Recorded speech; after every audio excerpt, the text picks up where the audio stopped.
Ready start. आर्थिक विकास की अंधी होड़ में न मानवीय संवेदनाएं बच रही हैं न प्रकृति का संतुलन। प्रकृति अब चेतावनी देने के बजाय सीधा हिसाब चुकता कर रही है। आज देश में विकास की रफ्तार तेज है, लेकिन इसी रफ्तार में इंसानियत और प्रकृति दोनों पिछड़ते जा रहे हैं। रोज आत्महत्या और हिंसा की खबरें समाज की मानसिक थकान का सबूत हैं, तो बादल फटना और पशुओं की आक्रामकता प्रकृति के असंतोष के संकेत।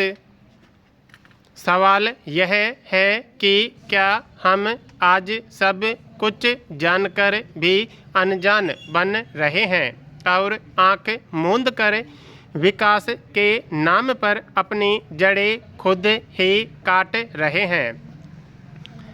देश को आर्थिक रूप से मजबूत बनाने की कोशिशें लगातार जारी हैं, लेकिन रोज सामने आने वाली आत्महत्या और हत्या की खबरें यह संकेत दे रही हैं कि नागरिक चेतना और मनोबल का स्तर लगातार गिरता जा रहा है। आए दिन होते रिश्तों के कत्ल, बलात्कार, छोटी छोटी बातों पर हत्या और आत्महत्या, ये सब संकेत हैं कि मनुष्य मानसिक रूप से थकता जा रहा है और मानवीय मूल्यों को पीछे छोड़ चुका है। संवेदनशीलता लगातार घट रही है, सहनशीलता खत्म हो चुकी है, मगर एक दूसरे से आगे निकलने की दौड़ बढ़ती जा रही है, जो तनाव, अकेलापन, रिश्तों में खटास और अविश्वास के रूप में दिखाई देती है। इसके कारण समाज के ताने बाने को बचाना तो दूर, परिवार को बचा पाना भी मुश्किल हो गया है। आज वैश्विक प्रतिस्पर्धा में आए कारोबार और उत्पादन को ही सफलता का पैमाना मान लिया गया है। इस दौड़ में हम उन नैतिक जिम्मेदारियों और प्राकृतिक संतुलन को नज़रअंदाज कर रहे हैं, जो जीवन की असली नींव है। हम भूल रहे हैं कि यह जीवन कोई आर्टिफिशियल इंटेलिजेंस यानी कृत्रिम बुद्धिमत्ता की देन नहीं है, जिसमें कोई चिप लगाकर अपने अनुसार नियंत्रण किया जाए। यह प्रकृति की देन है, और जो उसके दिए जीवन के मूल्य और मोल को नहीं समझेगा, प्रकृति का जीवन सूद समेत वापस ले लेगी। फिर क्यों आज मनुष्य सब जानते हुए भी अनजान बन रहा है? हाल में लावारिस कुत्तों का मुद्दा इस उपेक्षा का एक उदाहरण है।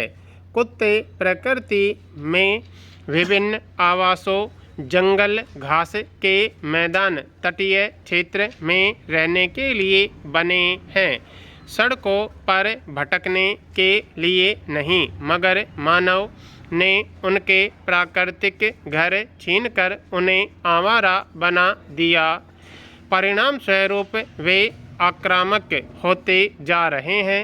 मामला इतना बड़ा कि सुप्रीम कोर्ट को हस्तक्षेप करना पड़ा और इस पर विशेष कमेटी बनाई गई।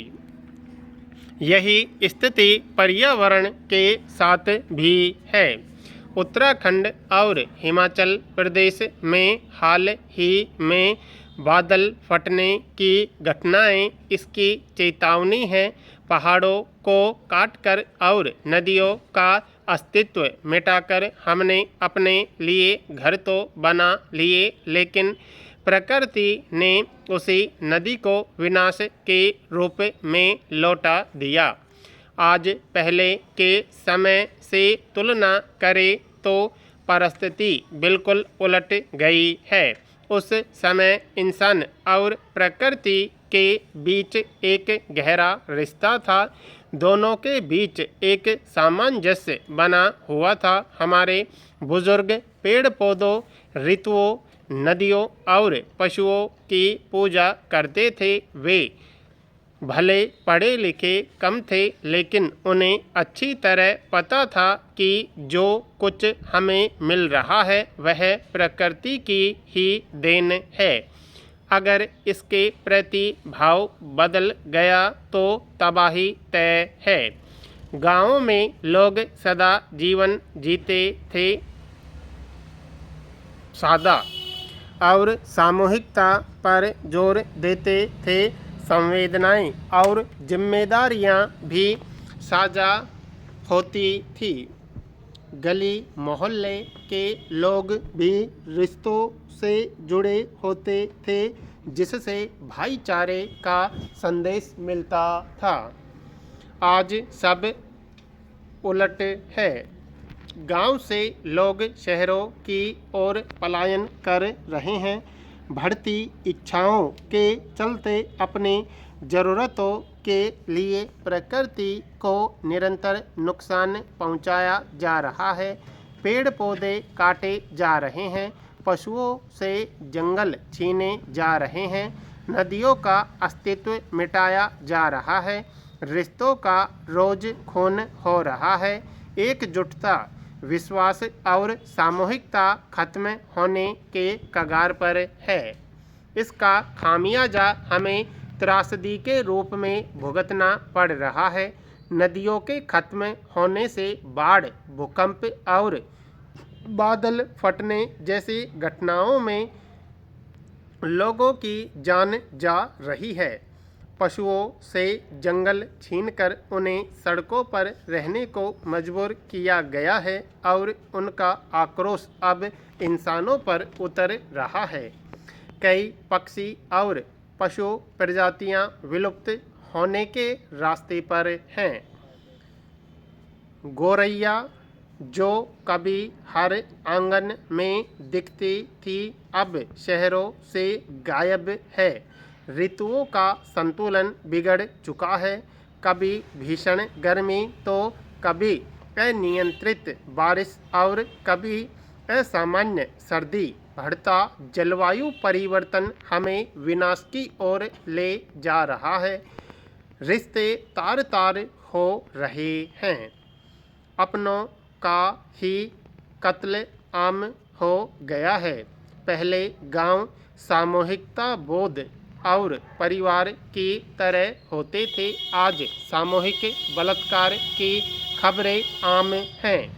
एक दूसरे से आगे निकलने की प्रतिस्पर्धा ने केवल इंसानियत को ही कमज़ोर नहीं किया, बल्कि प्रकृति के साथ खिलवाड़ पर्यावरणीय संकट बनकर सीधे सीधे हमारी आने वाली पीढ़ियों के जीवन पर असर डाल रहा है। स्पष्ट है कि चाहे वह पशुओं का घर छीनना हो, प्राकृतिक संसाधनों से छेड़छाड़ करना हो या इंसानियत को ताक पर रखना हो, प्रकृति और जीवन का चक्र हमेशा जवाब देता है। अगर अभी सुधार नहीं किया गया तो आने वाले समय में हम आर्थिक रूप से तो मजबूत हो जाएंगे, लेकिन इंसानियत और नैतिक मूल्यों के नाम पर हमारा दिवालिया होना तय है। सचेतन अनदेखी का हासिल शायद ज़्यादा भयावह हो सकता है।